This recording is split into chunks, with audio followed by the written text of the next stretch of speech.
I the a-hole for refusing to pressure my grandfather to give my stepsister the family diamond? Context. I am 25, female. My parents have been divorced for 15 years. My dad has been married to his wife, Laura, for 10 years. Laura has 2 daughters, Katie, 26, female, and Sam, 22, female. My dad is very close to Katie and Sam and considers them to be daughters to him. The grandfather I'm referring to is my dad's father. My grandfather has a diamond that belonged to my great-grandmother, and it's something of a family miracle, since my grandfather managed to find it after World War II. Unfortunately, he lost his mother and sister in the war, so he saved the diamond to be for the next woman in the family, to be set into an engagement ring. Now, my grandfather has a thing about blood and family. Namely, if you're not blood, you can be family, but you're not in the family. And I'm pretty sure this is somewhat related to his trauma, but it might be a generational thing. Because of this distinction, his aunts were not allowed to use the diamond for their wives' rings, because then the diamond would belong to the wife and the wife is not blood. I am his only biological granddaughter, so it was always presumed that the diamond would go to me. I got engaged last year and I didn't end up using the diamond for the ring. The diamond was not a color or the cut of the style I wanted, and my grandfather knew that. He offered to have the diamond recut, but I begged him not to because it is very valuable, and I know how much it means to him. So, he agreed that when I get married, he will set it into a necklace to be worn on my wedding day instead. Now, Katie is going to get engaged soon, and my dad is likely to be asked to walk her down the aisle. Laura asked my grandfather to give her the diamond for Katie's ring, since she is basically my father's daughter. My grandfather said, and I quote, "Not even over my dead body," and that the diamond will stay in the family.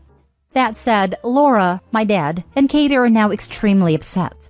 My dad suggested maybe I could ask my grandfather to let them use the diamond, since I hadn't used it for a ring anyway, and that he considers Katie part of his family and will be forever. So it should be okay for her to have it, especially since she is older, so the first woman as it were. My grandfather would probably relent if I asked him, but I said no, because I would feel too guilty. That diamond is all my grandfather has left of a family he lost in the most horrific circumstances when he was 9 years old. They don't even have graves. That stone is literally all he has to remember them. What right do any of us have to dictate what he does with it? Katie, Laura, and my dad have all been texting and calling about how hurt they are, that I'm letting my grandfather exclude Katie from the family, and that I already have a ring. Why can't I just help my grandfather soften, and let Laura and her kids be part of the family? I'm holding firm on it for now, but should I be? Now for the top comments. The diamond is all my grandfather has left of a family he lost in the most horrific circumstances when he was 9 years old. They don't even have graves. That stone is literally all he has to remember them. What right do any of us have to dictate what he does with it? Not the a-hole. I love you for this. For this statement alone, the diamond should go to you. Allow him to set it in a necklace and wear it all the time. It will make your grandpa happy. Not the a-hole. Reading between the lines, it seems your grandfather lost his family specifically because of their blood/genealogy. It makes sense that his own survivors matter so much to him. Not the a-hole. As much as they may be upset, it's not theirs. Your grandfather wants it to go to someone genetically related to him, not to someone brought into the family by marriage. His reasoning is exactly the same reason he didn't give it to the women marrying into the family. Grandpa has a right to say no. Your dad and stepsisters will just have to get over it. The hard truth is that they are not his grandchildren. They are step-grandkids, and family heirlooms don't typically pass down to stepchildren, especially with an older generation. And they became his stepkids as teens. It's not like he's been in their lives since they were babies. They likely didn't grow up viewing him as their grandfather at all, and while he may like them, they aren't his grandkids by blood or by social convention given their ages. Even if the kids had been adopted at birth, it wouldn't matter. They still wouldn't be blood relatives. Opie's the only one entitled to that diamond, as she's the only one genetically related to the grandfather. Opie's not the a-hole. Next story. Am I the a-hole for not bringing a cake to a wedding I was uninvited from? My now ex-best friend got married this Saturday. I was supposed to be the maid of honor, but she removed me from the wedding over a dispute regarding my makeup, hair, and disinterest in the wedding.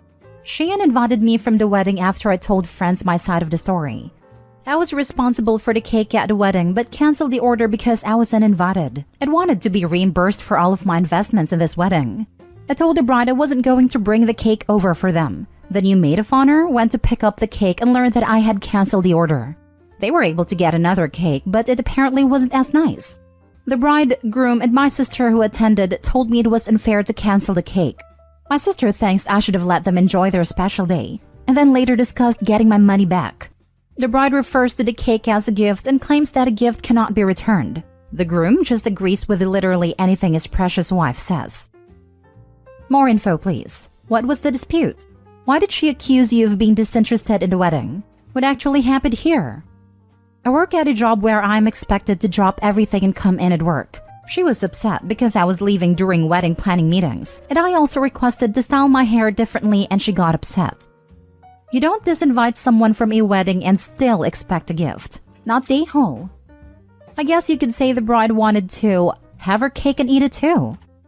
Yep, and there was no way that the bride would have settled up after the wedding. She would have stuck to the "this was your gift" line. Not the whole. So they uninvite you from the wedding but believe they were still entitled to the cake you had paid for? They're all ridiculous if they think that is normal. Completely agree. Also messed up that your sister is saying you're unfair. Should be upset too if she were uninvited and still expected to gift a cake. Not the whole. Not the whole. First, I've never heard of a maid of honor being responsible for the wedding cake. Was that an agreement in lieu of a gift or something? When I was getting married, I was way excited about the excuse for cake. I don't think I would have let someone else make those arrangements. You said you told them you weren't bringing the cake over. Did you mention that was because the order was canceled, or just that you weren't transporting the cake? It's weird that she didn't clarify on this point when she uninvited you. Sounds like they want to have their cake and eat it too, without you around. She was stressed, so I offered to help with some things. I booked the cake under my name and still had a different gift for them. After getting uninvited, I told her, don't expect me to supply you with a cake. So I did not exactly say I canceled your cake. Next story. Am I the a-hole for inserting myself into a married couple's financial life? I'm friends with a married couple, Grace and Michael. Grace and I went out to drink a few days ago, just the two of us. We talked a bit about inflation and finances, and she confessed to me that she barely has any money, and it makes her feel really vulnerable. Turns out, they mostly live off of her income, and Michael, who makes over 2.5 times as much as Grace, puts almost all of his income into savings. He also asks Grace to transfer any of her bonuses or extra money into that savings account. The problem is that Grace has no access to that account. She told me she asked for it in the past, but Michael just said she already has access to their shared checking account. That is strictly for their monthly expenses, so it's fine. Grace told me that she feels like she should have access to that account too, or at least have a little extra in her own personal account. So if anything happens to Michael, she doesn't have to wait months to access the money. She told this to Michael too, but he dismissed her and said nothing will happen to him. I told Grace that this is really not okay, and she should demand access to that account. It's her money too, and it's not right that only Michael has access to it. I was very strong about this, and made her promise that she will make Michael give access to her. She seemed very relieved that I agree with her, and find her concerns more than reasonable. Now on to the problem. Currently, Michael is throwing a fit at me for inserting myself into their financial life, saying it's none of my business. He says that over 85% of the money was put into the savings account by him, and whatever Grace put there was just to compensate for the things Michael paid for alone in the past.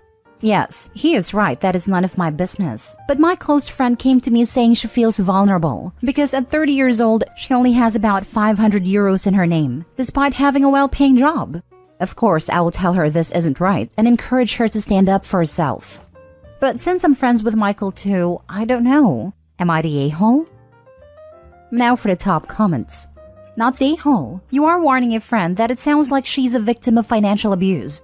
He's demanding all her pay be shared while sharing none of his. He's trying to make sure she has no funds to which she can use to separate their lives, that he can claim all the money as his. She needed a huge wake-up call, and he's just mad you've shown her his true colors. I agree. Finally, we did the opposite. As my wife has little income, I made sure to put my life insurance in her name, and our joint savings account is in her name too. I want her to feel secure and have as much financial autonomy as possible given the circumstances. We save together, support each other. All the income is ours in my opinion. I feel like for a married couple, all income should be our money too. If that doesn't work for every couple, that is perfectly fine. Just keep totally separate accounts. I feel like it's one or the other. OP's friend's husband is trying to have it both ways. He just wants all the money. There is no reason for her to have a well-paying job and feel like she's broke all the time. OP, you were just validating what your friend already knows. Not the a-hole, but the husband sure is. Not the a-hole, and your friend is being financially mistreated by Michael, who is a total a-hole. Grace needs her own savings account to put her extra money into. This is not a marriage. Why does Michael think he deserves exclusive access to the extra money? If this is the way it's going to be, they should just keep separate finances for everything. It's an all-or-none situation. This sounds like one of those situations where the wife finds out her husband has a secret family or something. Or is deeply in debt, or gambling it all away, or has a secret drug habits or something. So many other awful and expensive things. She doesn't have access to the account because he is lying to her about what the account is for, and likely how much money is in it. Last story. Am I the a-hole for doing a background check on my boyfriend? My boyfriend and I have been dating for 3 months. Even though it's early days, I really thought he was the one. He is nice, attentive, funny, and attractive, and I'm getting older, and I thought he must be the one I have kids with and settle down with. But he doesn't drive, which is very strange in my city. The public transportation is really bad, and most people would opt for a car over an apartment because at least they would be able to get around. Only people who work from home or were in poverty wouldn't have a car, and he makes good money and works 15 minutes away from where he lives by car, so it made no sense. He shows up at dates by asking his friends for rides or asking me to pick him up. We live close by, so I didn't mind, but I asked him about it and he said cars are expensive and he didn't want to pay for one. But then he has trouble getting around and complains about how expensive Ubers are. One day, I found out that my state has a website of public crimes and decided to put in his name. A wall of offenses came up, and it matched his first, middle, and last names as well as his year of birth. He has 5 DUIs and has a court date for a pending one in a week.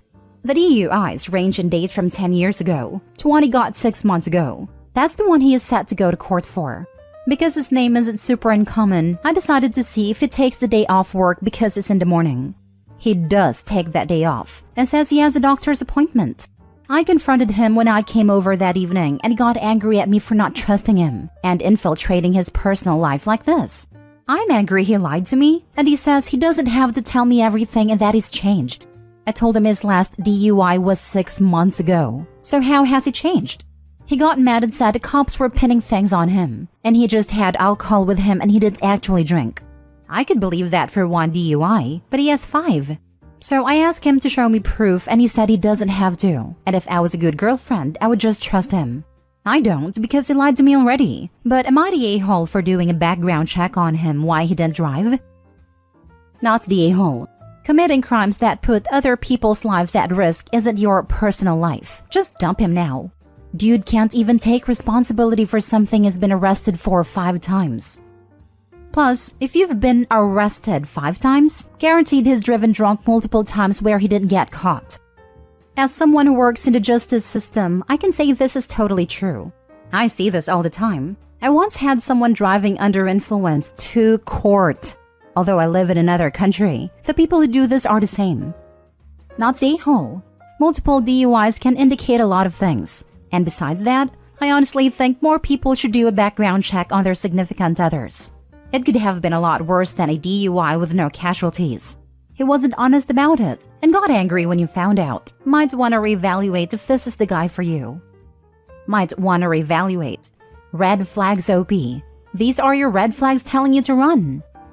At the point of 5 DUIs, it suggests to me a drinking problem. If it's changed, then does he drink? Is he in AA? I can understand not wanting to lead with that with someone before things get serious. But a conversation about a drinking problem you used to have is a lot easier than talking about a drinking problem you still have.